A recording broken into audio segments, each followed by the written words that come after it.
पाठ 13 सुरक्षा की आदत सेफ्टी हैबिट्स। मुख्य बिंदु सड़क पर प्रयोग होने वाले सुरक्षा के नियम, घर पर सुरक्षा के नियम, विद्यालय में प्रयोग होने वाले सुरक्षा नियम, प्राथमिक चिकित्सा। प्राथमिक चिकित्सा का डिब्बा। दुर्घटनाएं किसी भी व्यक्ति के साथ किसी भी समय और कहीं भी घटित हो सकती हैं। घर हो अथवा सड़क, स्कूल हो अथवा खेल का मैदान, यदि थोड़ी सावधानी रखी जाए तो इन दुर्घटनाओं से बचाव हो सकता है। अधिकतर दुर्घटनाएं असावधानी के कारण घटित होती हैं।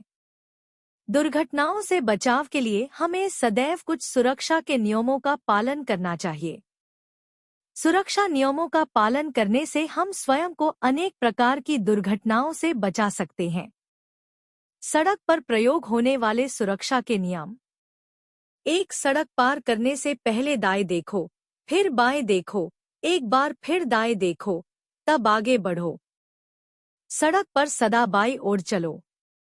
2. केवल जेब्रा क्रॉसिंग पर ही सड़क पार करना सुरक्षित होता है। 3. सदैव पैदल पथ पर चलो। 4. सड़क पर कभी दौड़ न लगाएं, हमेशा साइड में ही चलें। 5. सड़क पर कभी नहीं खेलना चाहिए। खेलने के लिए खेल के मैदान का उपयोग कीजिए।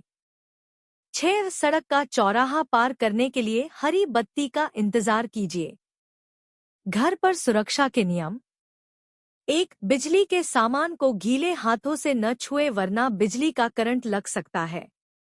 2. सीढ़ियों पर संभल कर चले। 3. नुकीली वस्तुओं व औजारों का सावधानी से प्रयोग करें।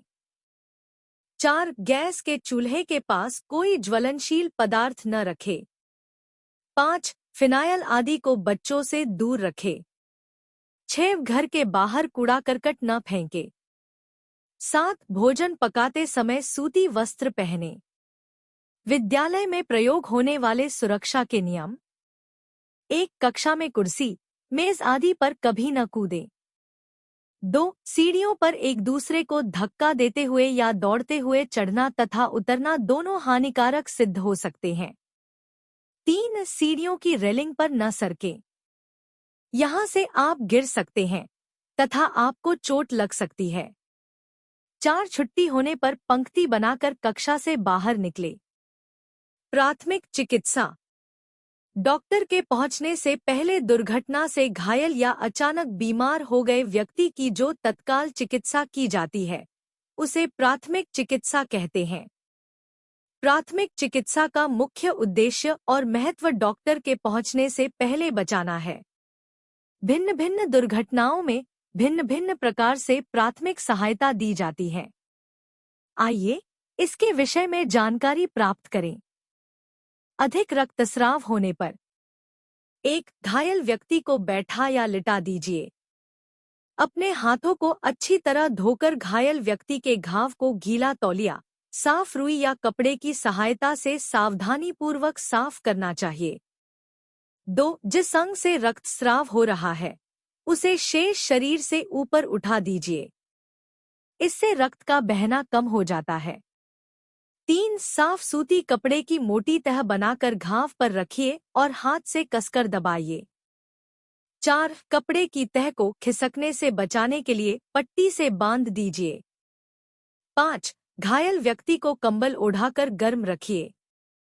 यदि वह होश में है और निगल सकता है तो उसे पर्याप्त मात्रा में तरल पदार्थ जैसे दूध, चाय या कॉफी पीने को दीजिए।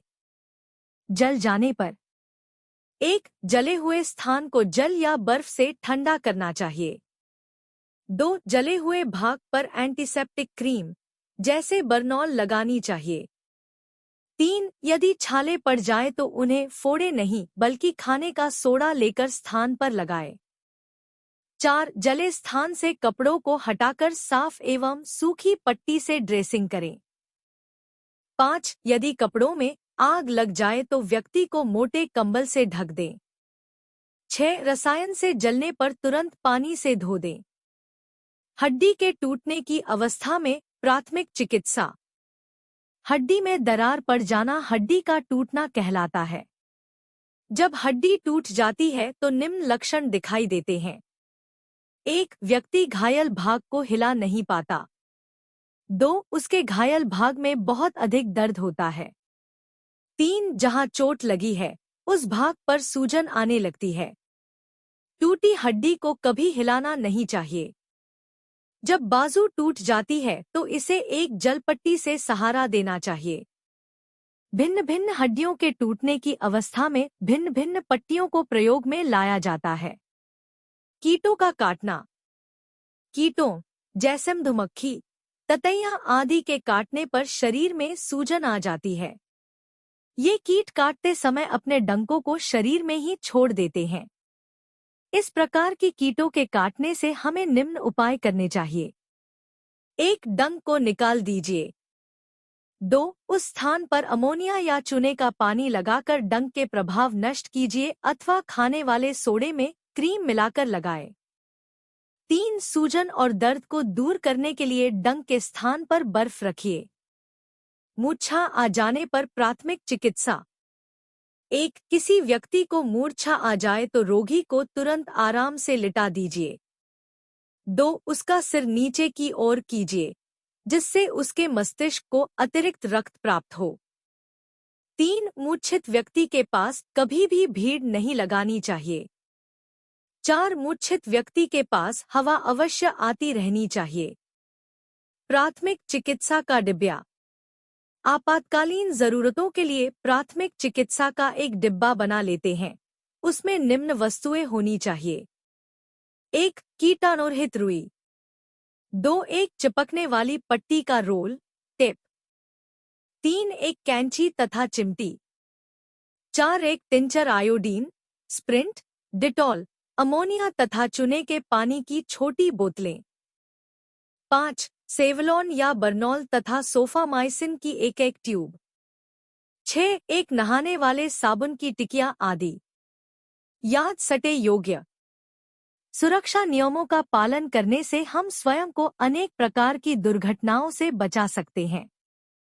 हमें हमेशा ज़ेब्रा क्रॉसिंग पर ही सड़क पार करना चाहिए।